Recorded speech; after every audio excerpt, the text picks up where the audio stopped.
I'm going to do is I'm going to show you, I'll say, two versions of the RiskPro first. The reason being is that I'd like to show you the utility of a RiskPro app right here in Malaysia that we put together. But I'd also like to show you one that we've also worked on in the US. And the reason I'd like to do that is because we have customer interest right now in the US where they've expressed the need to have certain layers available to them. So we're a little bit ahead on that front, as well as having some partners that we've been working with that have helped us to understand how to bring those layers to the solution. So I'm going to bring up the Malaysia one first. Bear with me. The other thing is running out of time, looks like we will. I want to show you a little bit of LinkPro. Again, not because that's something that you may need right at the moment, but it's really just to give you an idea of what could be, what other things can you think of that may be needed. What I'm doing is I'm just searching on an area. I'm going to bring that area up.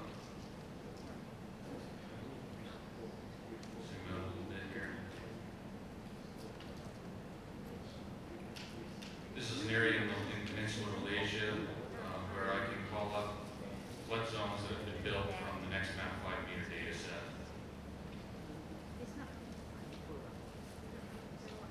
Relatively quick. Our location is right here, and I can see when I look at this area that I'm in the 100-year flood return period, which would be a pretty good sized flood.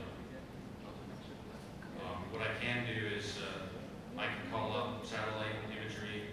I can look at road features to understand in the event of a risk, what do I need to do? Where would I evacuate?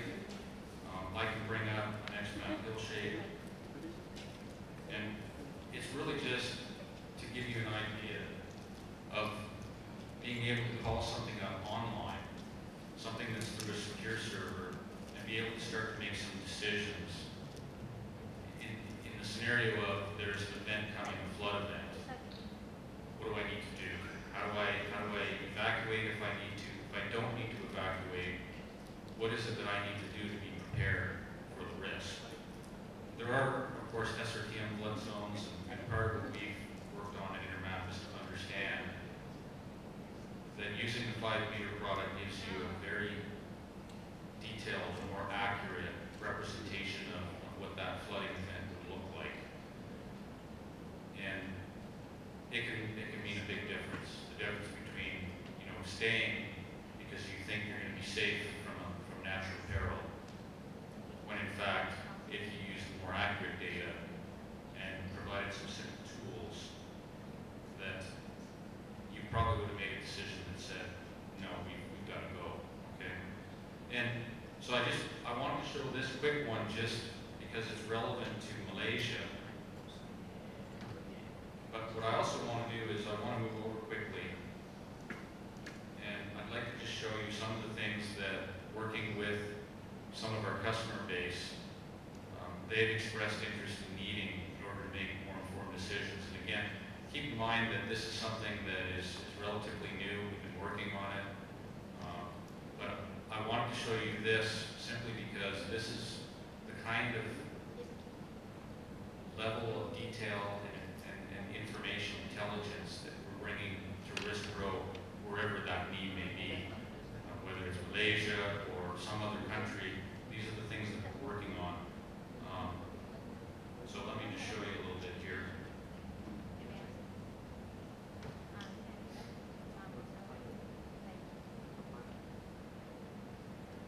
I'm going to add in an address.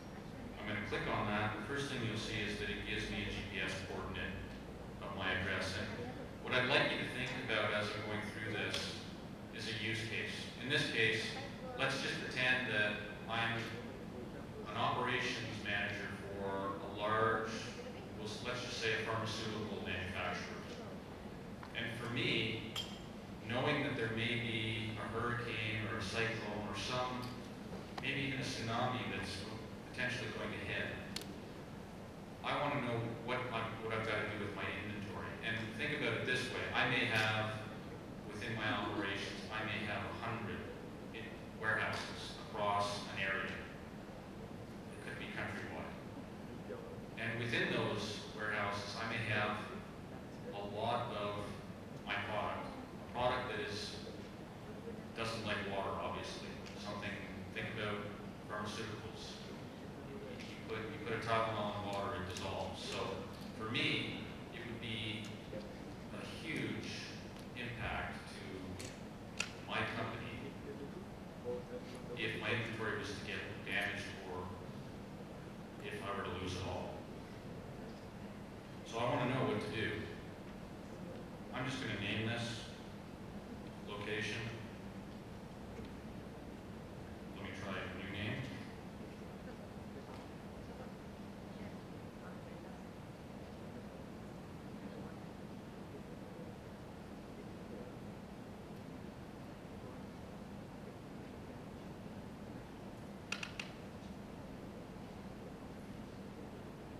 Create that. It's going to drop a pin. I'm going to zoom in a little bit here just to show you. So now there's a specific warehouse that I'm concerned about. I want to know, okay, what's going to happen.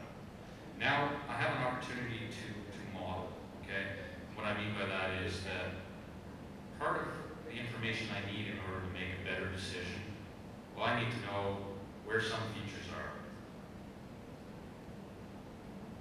Hang on a sec here. So I need to know infrastructure, because if I have a lot of product that I need to put into trucks and transport to another location that is not in harm's way, I need to know information. Maybe I want to know about fire stations and hospitals. I definitely want to know about hurricane shelters. I may even want to know about the rail lines that are within my area. And let's just say schools. Now, I'm not sure all over the world, but I can tell you in North America that when there is a large natural disaster, that schools tend to become an area, especially those that haven't been impacted, where camps are set up. People go because they've lost their entire house. So I want to know some of this information because I need to make some decision. Now, I may also obviously want to know about risk layers. So there's been flooding in the area in the past, and we have flood zones. I want to bring that information up.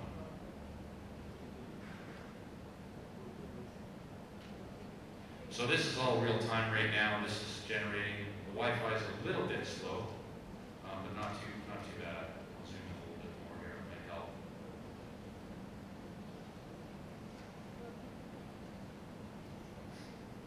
So it's bringing up features here, and bear in mind that whatever feature is important to you, if the information exists, if there's a list of addresses, if there's geocoding information, anything that may be available, we can layer up. So what it's bringing up here, it's bringing up a bunch of layers. This is my location that I'm concerned about.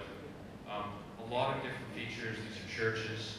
You can see here, it's a little bit hard to tell, but you can see that I brought up what's called FEMA, and for those who might be familiar with that, that's simply a flood model that's been built by the U.S. government using elevation data that is less accurate than XMAP. The importance of the yellow areas, and it's a little hard to see on the screen, is that those are the flood zones that Intermap has built based on our XMAP 5-meter product. So, as an example, right here you can see flood surge that was predicted by the FEMA flood zones. The difference being that there's easily 6 to 7 blocks in this particular area that will get heavily flooded because of an event that may mimic the 100-year return period. And that's important for these people. For me, I actually am in an area that may be impacted because there's a small area of flooding that's been defined by our flood model. So again, the other thing that I want to know about, I want to know weather going to be like when this hits? Because it's not just about a surge. It's about, we're going to get a lot of rain. So I'm going to model that. I'm going to put an amount of rainfall in here that is going to be focused around my area of interest. Because again, as you think about this, I'm layering up information that's helping me make a better decision. So already I'm kind of thinking, I think that this area is going to be at risk. So now while I was talking, I've generated essentially an amount of rain that's going to come with this storm. And you can see here now that I'm in an area that is definitely going to get flooded, and I'm going to lose all my product. Now, you have an ability to click on things. You have an ability to actually see what is the flood depth going to be based on how I modeled it. In this case, it's actually under 1 foot, so not even really a third of a meter. And that is information that's helpful as well, because maybe I don't need to move everything. Maybe I make a decision to move product that I don't want to get damaged up the floor, because maybe it's not enough for me to have to evacuate. But again, keep in mind that the idea here is to be able to make a better decision. I don't want to make a decision that says I need to move trucks in here and move all of this product out of the city because it's going to get in jeopardy, and spend all that money only to find out that nothing happened. I want to be able to make a better decision. Now, the other thing that I can do is I can kind of look around here and I can say, if I do need to evacuate, I need to plan that. Because right now, the model I've just put together tells me that this highway is going to get flooded, and that means it's impassable. Right? So now I need to make a decision about how do I evacuate out from this. Again, keep in mind that it's really just about layers of information. It's the reason we call this 3DI, three-dimensional business intelligence, because we are giving the user 3 dimensions of information to help them make a more informed decision. That's where the business intelligence comes in. The last layer, and keep in mind also that everything I'm showing you in this demo, we are working to input that into Malaysia as well. So we do realize that in parts of the world, it's not as easy to get information. Right now, I can click on this. This is live traffic right now in Miami Beach. And why is that important? Again, because if I'm trying to make a better decision, a more informed decision, I need to know where's my best route to go, and I don't want to be sitting in an area that no traffic is moving, and then guess what?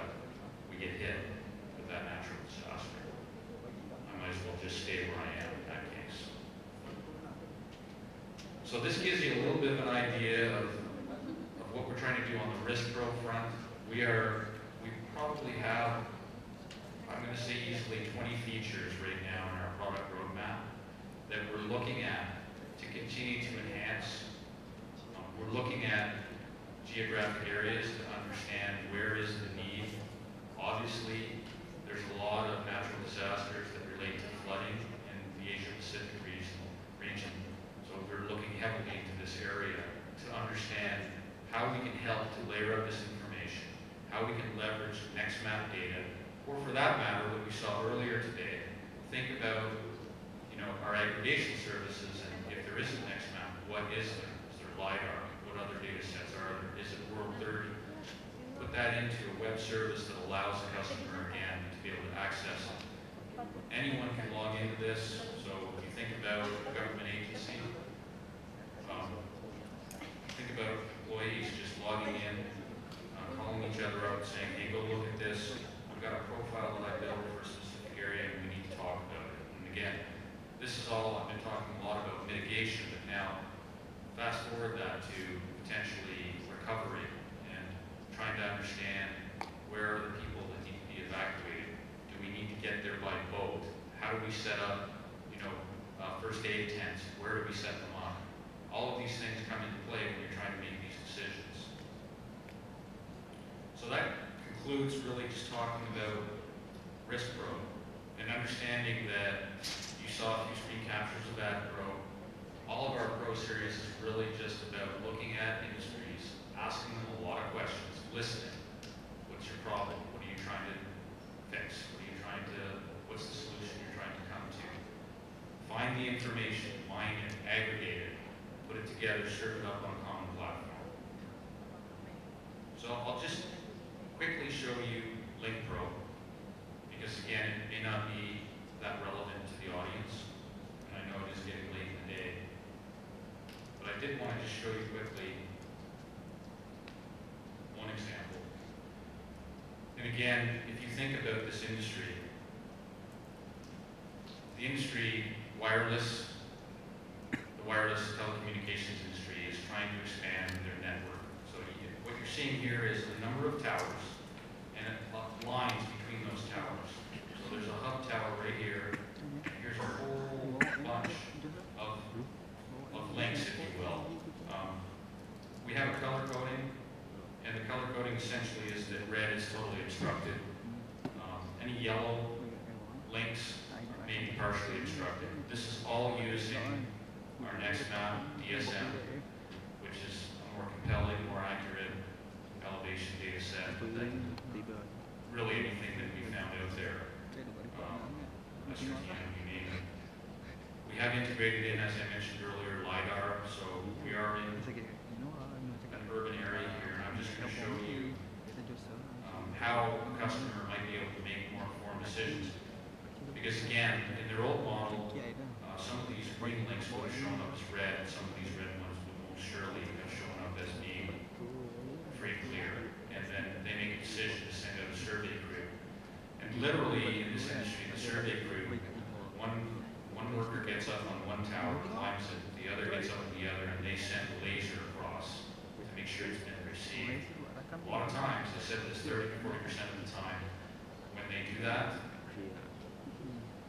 the process they're following right now tells them that it's free and clear, and when they get out there, it's obscure, and they're just wasting money and time. So I'm going to look at this. It may take a second. Again, this is live over the internet, Wi-Fi.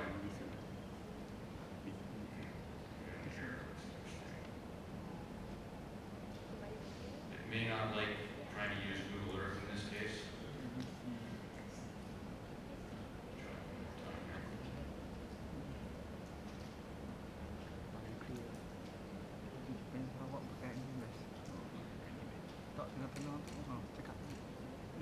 So what I'm generating right now is a 3D chart. It's got an exaggeration on it.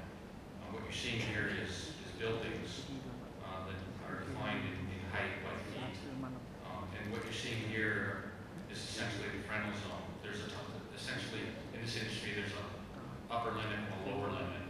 And typically what they want to make sure is that there's no obstruction at all between those. In this case, this is saying it's obstructed, but this is a profile that I can print right now, and I can give to my survey crew to say, you need to check this out. Or I can call them up and ask them to get online right away and look.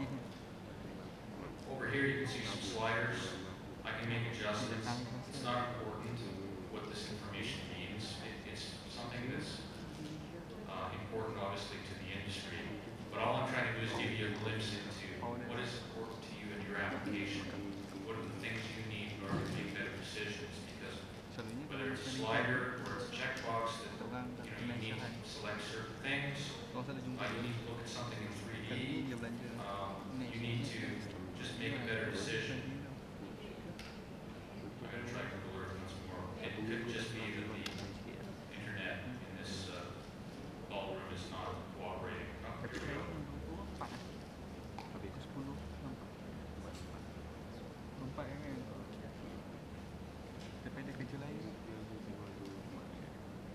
But I mean, I think the important thing, it's not cooperating. That's okay. Think about it this way. You can look at this in 3D. You can Google Earth. You can zoom in on it and look at where, if there is obstruction, where is that hitting? A lot of times in this industry, they're using amplifiers between their towers in order to boost signals, and they can make more informed decisions. And of course, there's an ability to generate reports. In the case of LinkPro, there's 4 different reports that we can print. Sometimes you may just want a listing of a number of network links, Tower A and Tower B, and that's where CSV files come into play. You may want a hand-on profile to import into Google Earth or some other application. And then, of course, the chart that you saw. The whole point is to be able to run the reports, share them, email them and collaborate. And again, I just urge you to think about some of the applications where you're trying to come up with a better solution. The idea behind Intermap solutions on demand, the whole concept of our 3D apps is not to just be a data provider. We're working with our partners to understand how we can layer up information that is important to government, industry, and allow them to make better informed decisions. So with that, I'd like to thank you all for permitting me the time to share some of this information. I think we're going to open it up to see if anyone had any questions. Is that correct? So please, if there are any questions, I'd love to hear them.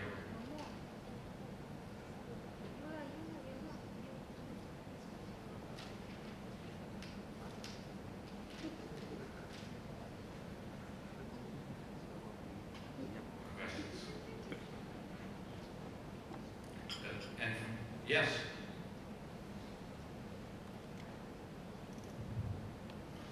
I'm just getting great. Like all everybody up here for something like that. I'm sure that in all over the world there are some similar systems as far as risk management is concerned. What I'd like to ask you is, recently we had the enormous catastrophe that New York experienced. So my question is, what sort of systems, or was there anything that assisted the authorities in mitigating some of these, how would I say, unfortunate incidents? Yeah, and that's a great question. And just like all over the world, Hurricane Sandy was pretty devastating for the east coast of the U.S. Not any more devastating than some of the events that have happened all over Asia Pacific region. And I'm not sure what kind of information was received here with regard to that disaster in the U.S. Living in the U.S., I was quite surprised at how ill-prepared emergency services, government were for that disaster. And I don't think it's a surprise that there are definitely very robust models and systems that exist, including in preparation for Hurricane Sandy. And part of what we're not trying to do at Intermap is compete against these very robust systems. I think part of the dilemma in the case of Hurricane Sandy is that those robust systems are so robust that you almost need to be a scientist to be able to understand and use them. And on top of that, there's a limited amount of people that have access to that information. And so what we're trying to do at Intermap is really, we're not trying to build, the biggest and best propagated, model that can help somebody make a decision that is bulletproof. What we're trying to do is be able to make some simple tools, leveraging off of our accurate information and data sets to be able to help people make a better decision.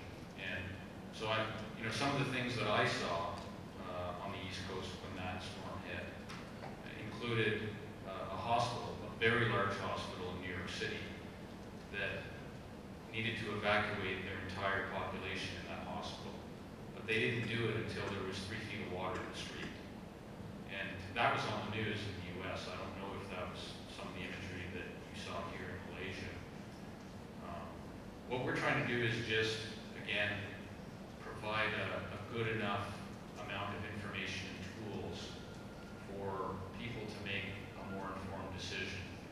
And I don't know, I know there's been billions of dollars invested in the U.S. on mitigation models and being able to understand how to prepare. But I don't know if the U.S. government has learned from the past. Katrina totally devastated the Gulf Coast, and it was a huge disaster. It was a disaster for FEMA and the government in the U.S. And I think Sandy, part of the dilemma was predicting where it was going to hit. But again, we're not trying to build a model that we think is better than anything out there. We're really just trying to provide some simple tools that are leveraging layers of information that are important in order for people to make a more informed decision. And it's interesting because in the States, watching some of these disasters that have hit in the past, I'd be sitting beside my wife watching the news, and I would say to her, why don't there are people sitting on top of the roofs of their houses? They never evacuated, they didn't leave. They're just waiting for days for somebody to come and help them. And I say to my wife, why didn't they just leave?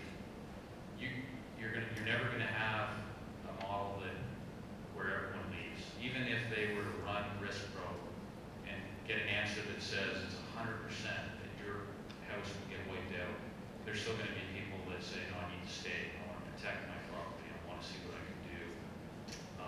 So I don't know, if I'm really answering your question. There are definitely very robust systems out there.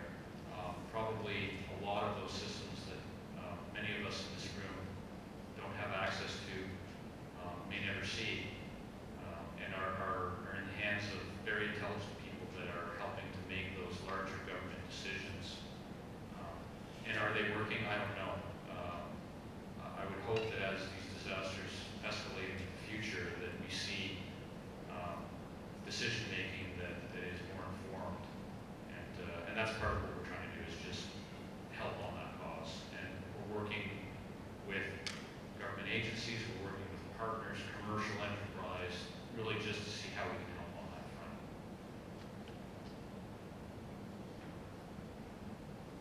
Any other questions?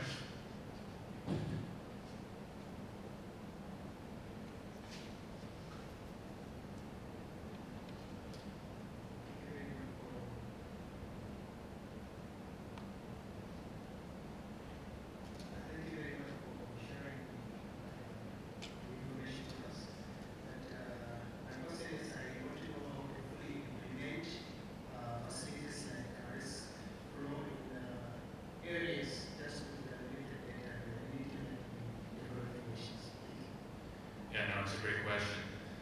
So